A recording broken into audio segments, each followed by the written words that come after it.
जय हिंद दोस्तों। मैथ का चैप्टर नंबर 5 है ये, गणित का, और कक्षा 10 है, 10वीं क्लास का है। नाम है चैप्टर का एपी अर्थमेटिक प्रोग्रेशन। बहुत ही आसान चैप्टर है। सबसे पहले हम इसका इंट्रोडक्शन समझते हैं कि एपी होता क्या है। तो बच्चों, एपी जैसे हमने माना 2, 4, 6, 8 डैश डैश डैश,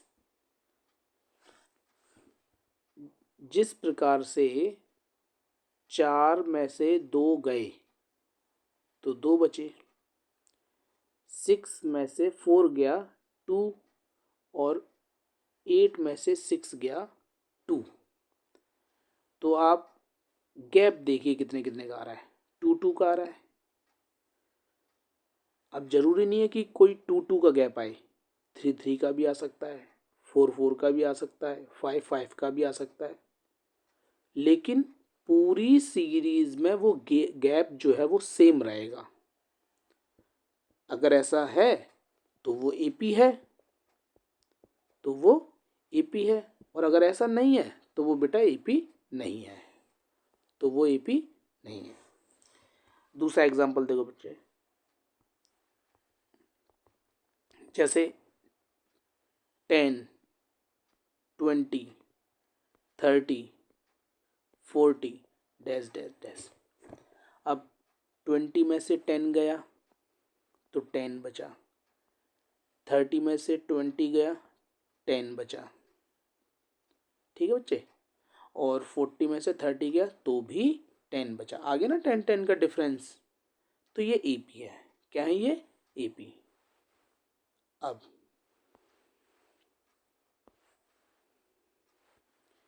जिस हिसाब से, लेकिन हमें साइंस की भाषा में समझना एपी क्या है। देखिए, A1, A2, A3 dash dash dash AN। तो एपी को हम साइंटिफिकली तौर पे A1, A2, A3, AN के हिसाब से लिखते हैं। अगर हम A1 की बात करें तो इसको बोलते हैं पहला पद,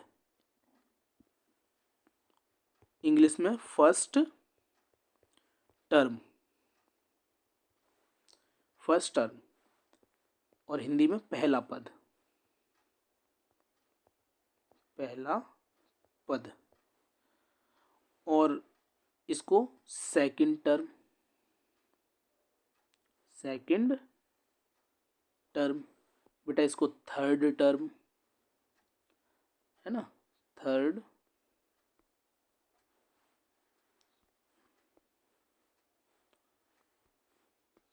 थर्ड टर्म, और बेटा इसको क्या बोलेंगे?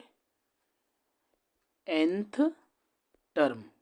देखो ध्यान से देखो, ये देखो, ये वाला आपको ध्यान से समझना है। nth टर्म, या हिंदी में, बोलते हैं nवा पद, nवा पद।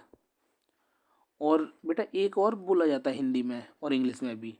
इंग्लिश में बोलते हैं लास्ट टर्म, लास्ट टर्म, और इंग्लिश में, हिंदी में बोलते हैं अंतिम पद, अंतिम पद, अंतिम पद। ये हिंदी में, तो याद रखना है, first term, second term, third term और लास्ट टर्म।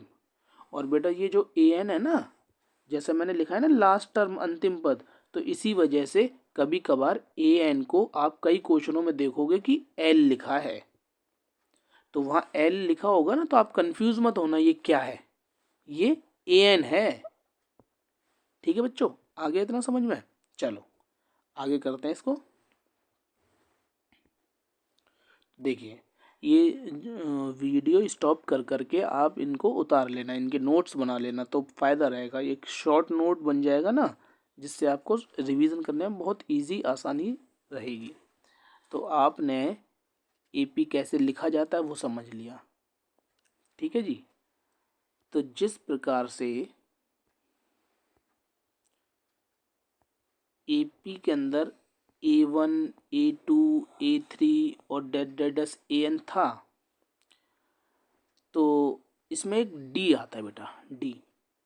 डी को हिंदी में बोलते हैं सार्व अंतर, सार्व अंतर। और बेटा इंग्लिश में बोलते हैं, इंग्लिश में बोलते हैं इसे कॉमन डिफरेंस, कॉमन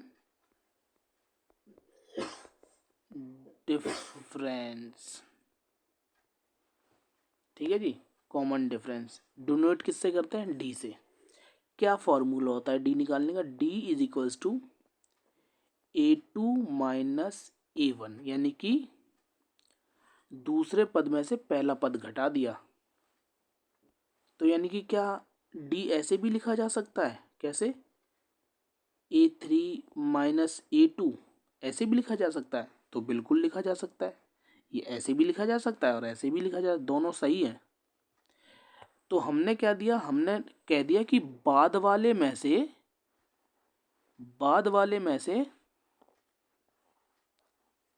पहले वाले को घटा दो, बाद वाले में से पहले वाले को घटा दो।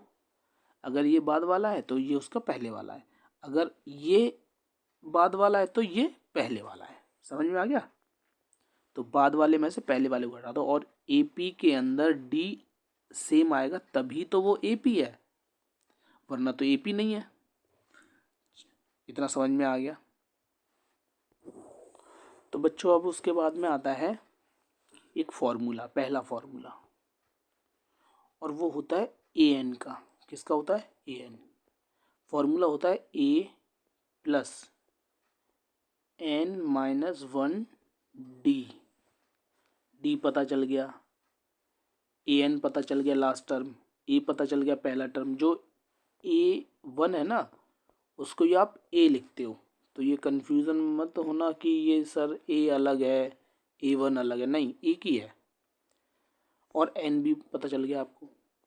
जैसे जो एन की वैल्यू होती है वो कभी माइनस में नहीं आती, और एन की वैल्यू कभी रेशो में भी नहीं आती, PYQ के फॉर्म में भी नहीं आती। क्यों? क्योंकि एन जो होता है वो नंबर ऑफ टर्म होता है, नंबर ऑफ टर्म।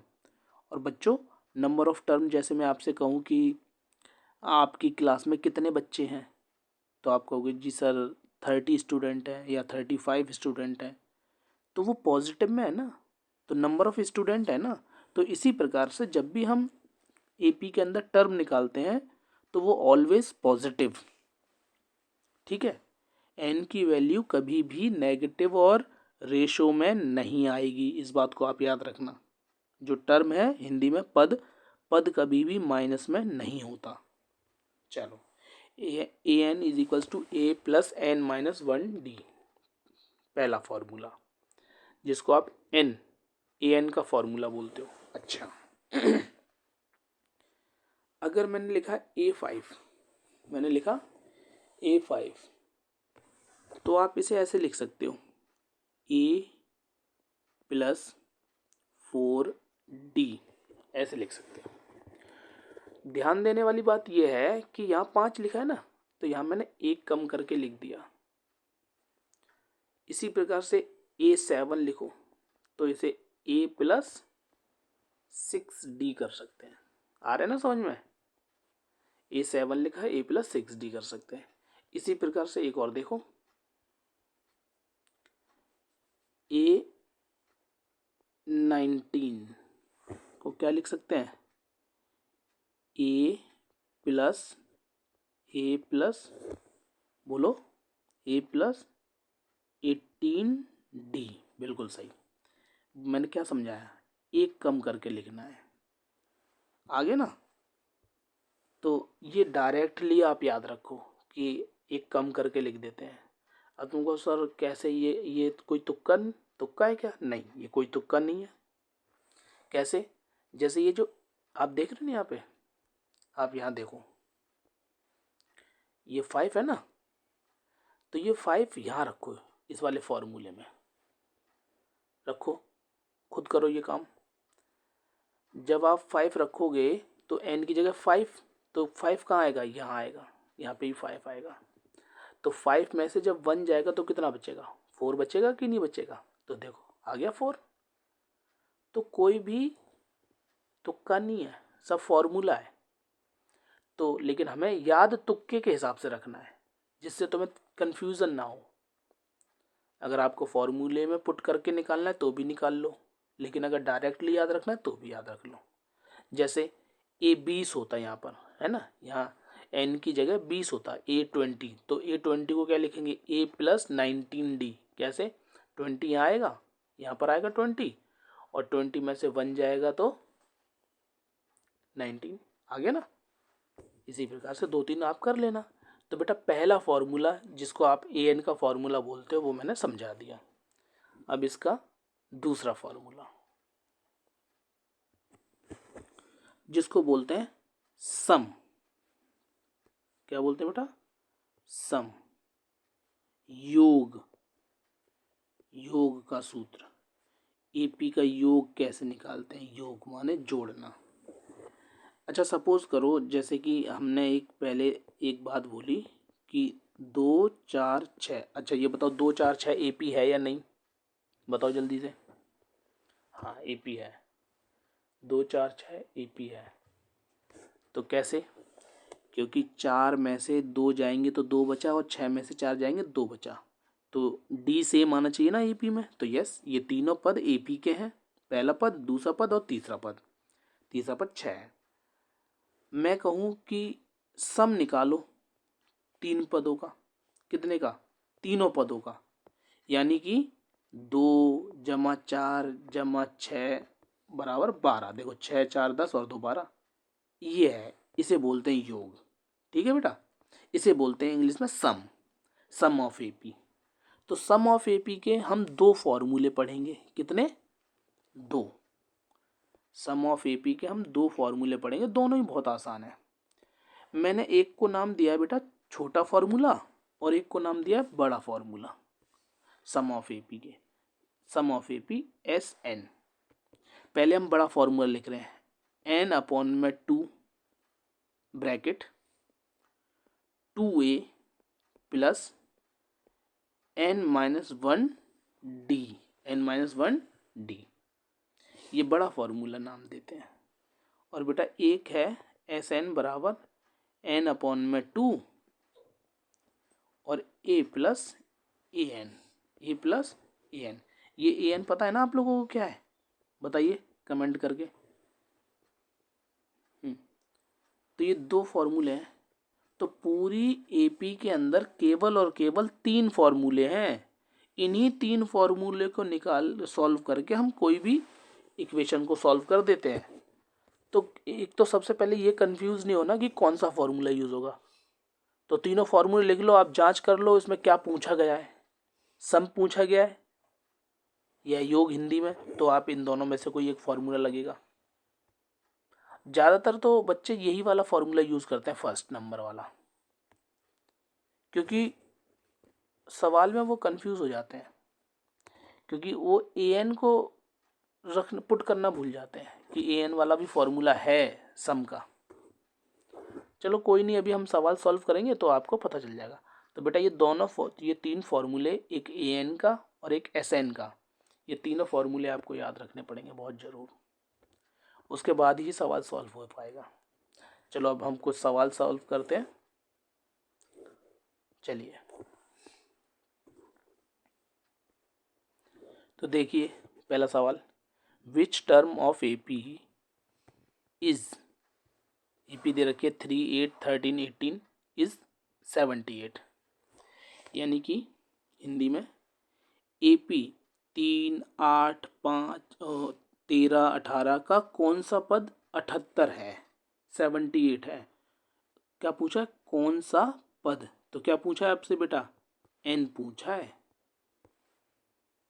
तो ये क्या है, ये ए एन दे रखा है, लास्ट टर्म कितनी देखिए 78।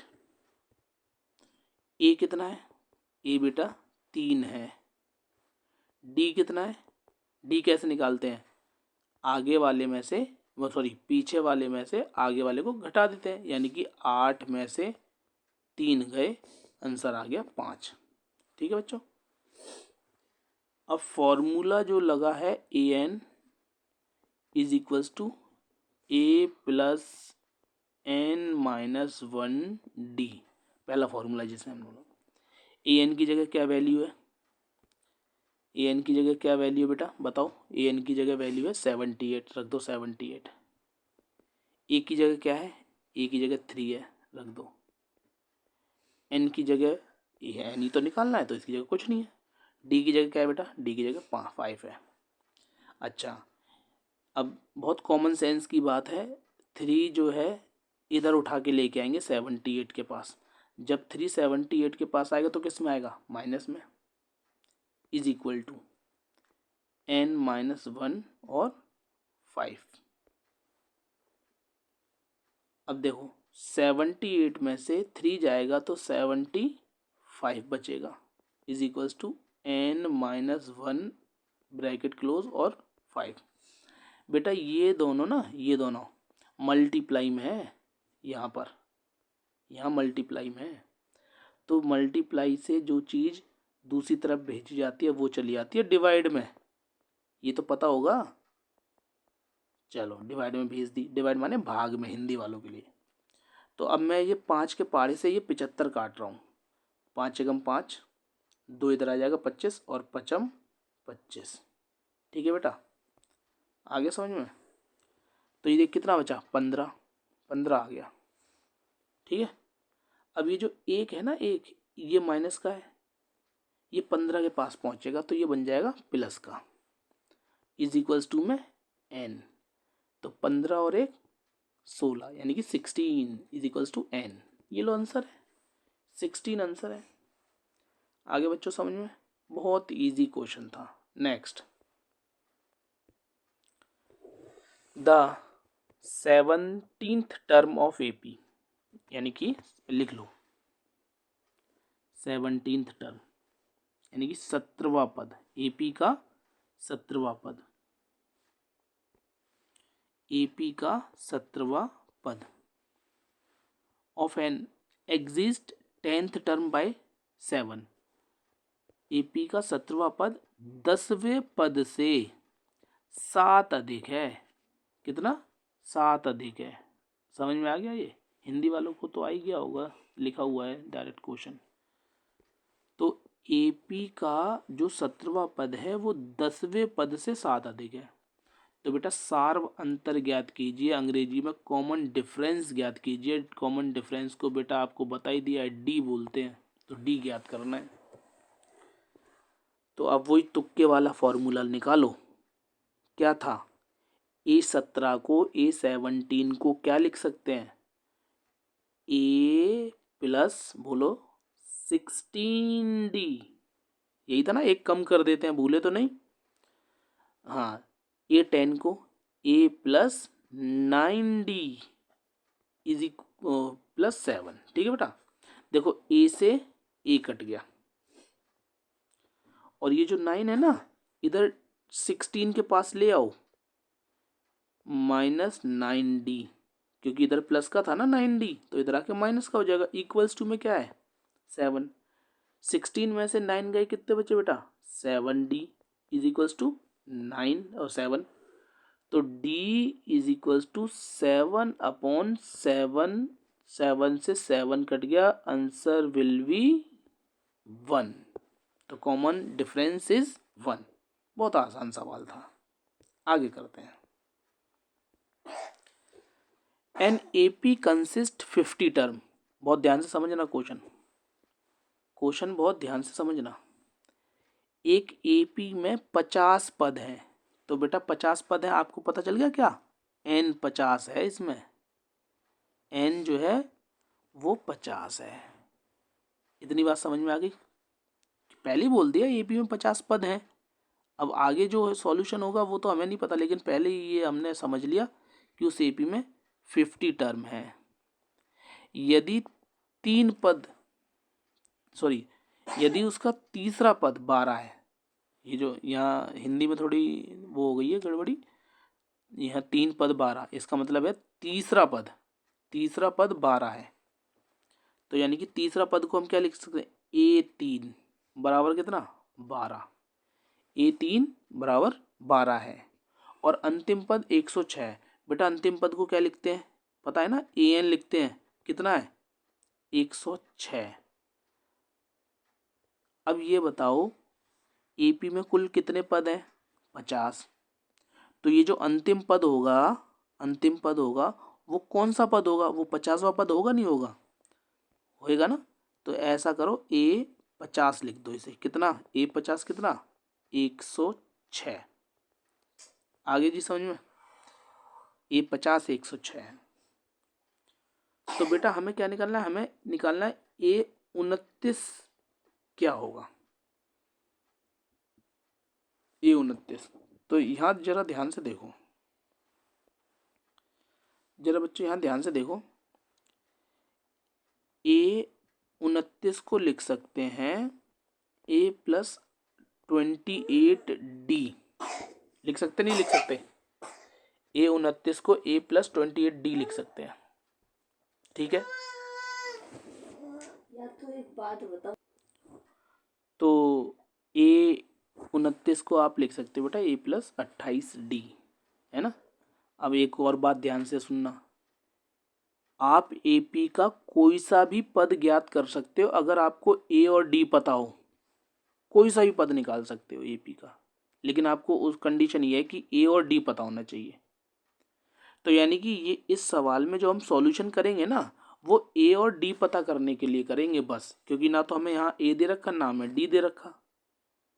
तो कैसे निकालेंगे, देखो कैसे निकालेंगे बेटा। A3 को आप लिख सकते हो A+2D, नहीं लिख सकते ना, A+2D लिख सकते हैं, है ना, A+2D।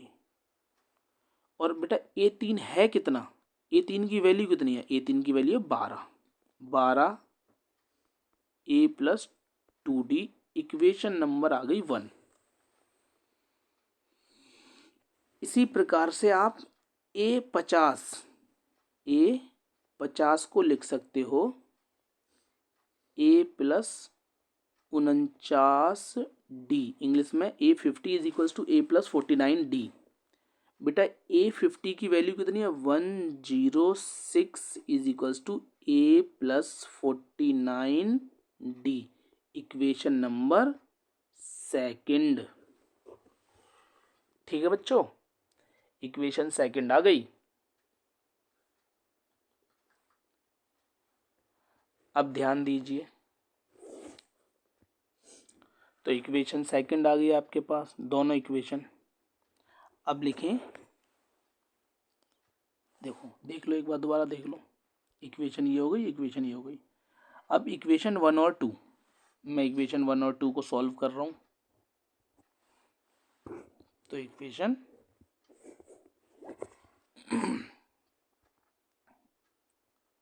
From equation 1 and 2, Hindi में समीकरण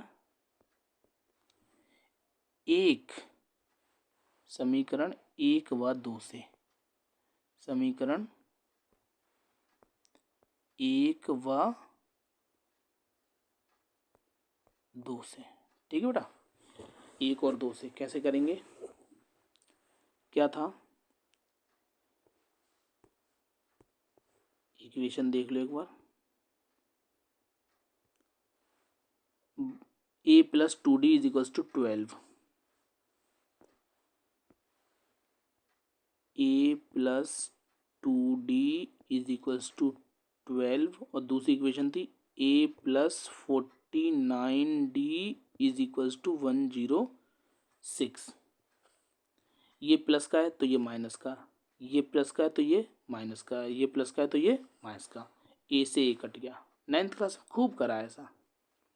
49 में से 2 गया तो 47, 47 वेट कुड़ी था, ओके 47। और बेटा 106 में से 12 को घटाओगे तो कितना बचेगा, बताओ जल्दी से। 94, ठीक है, इतना ही बचेगा 94। सिक्स में से 2 गया 4 और 10 में से 1 गया 9। वो भी माइनस का बचेगा। किसका बचेगा?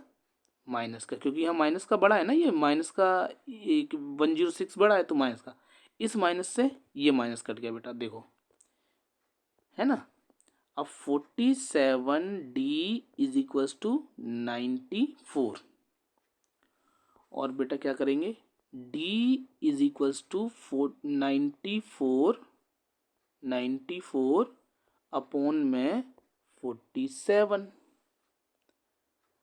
अब बेटा पूरा पूरा कट जाएगा, 47 से 2 टाइम में चला जाता है, 2 टाइम में डी की वैल्यू आ गई। आगे बच्चों डी की वैल्यू अगले, तो डी का मान समीकरण 1 में, आप किसी में इंग्लिश में put value of D in equation 1। Equation 1 क्या थी? इक्वेशन 1 है 12 is equals to A plus 2d। तो डी की वैल्यू आपको पता चल ही चुकी है, ए डी की वैल्यू आई है बेटा 2, 2 2 ज़ा 4, 2 2 ज़ा 4, और बेटा 4 को इधर ले आओ, माइनस का 4 इज इक्वल्स टू ए, तो बेटा 12 में से 4 गए 8, ए की वैल्यू आ गई 8। ठीक है बच्चों, आगे समझ में। अब आपके पास ए की वैल्यू 8 है, डी की वैल्यू 2 है, तो आपको निकालना क्या था? आपको निकालना था A29, और आपने क्या लिखा था? A29 को क्या लिखा था? A29 को आपने लिखा था A प्लस 28D, यही लिखा था बेटा। ए की जगह ना, ए की जगह आप 8 रखो, 8, और 28 की मल्टीप्लाई कर दो 2 से। तो 28 की पहले तो मल्टीप्लाई करेंगे, फिर जो आंसर आए उसमें आप 8 को जोड़ देंगे बोर्ड मास रूल के हिसाब से। इसे आप सेल्फ करो, ठीक है, आप तो कर लोगे ये वाला सवाल। ठीक है बच्चों, ओके बच्चों, वीडियो इसका आंसर जो है वो बताना आप लोग बच्चों, है ना। और आपको ये कैसी वीडियो लगी, इसके लिए लाइक शेयर कमेंट ज़रूर करें, बताइए कैसी लगी video. Thank you for watching.